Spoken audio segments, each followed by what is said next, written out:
பூண்டு கார்லிக் எடுத்து வச்சுருக்கோம்ல, ஒரு 6 பீஸ் எடுத்து வச்சுருக்கோம். அதை சின்ன சின்ன பீசஸாக வெட்டி எடுத்து வச்சுக்கணும். அதை போட்டு அடுத்து சின்ன வெங்காயம் ஒரு 6 வெட்டி எடுத்து வச்சுருக்கோம். அதையும் உள்ளே போட்டு நல்லா கோல்டன் கலர் வர்ற வரைக்கும் நல்லா வதக்கி எடுத்துக்கணும்.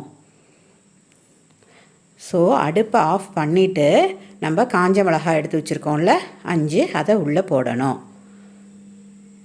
நல்லா வதக்கிட்டு நல்லா ஆறின உடனே மிக்ஸி ஜாரில் எல்லாத்தையும் போட்டுட்டு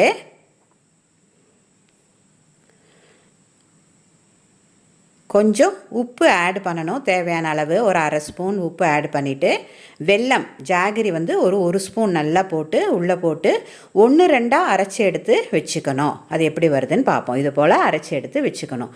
இதுக்கு மேலே நம்ம செக்கில் ஆட்டின தேங்காய் எண்ணெயை ஒரு நல்லா தாராளமாக 2 ஸ்பூன் உள்ளே ஊற்றி நல்லா கலந்து எடுத்து வச்சுக்கணும்.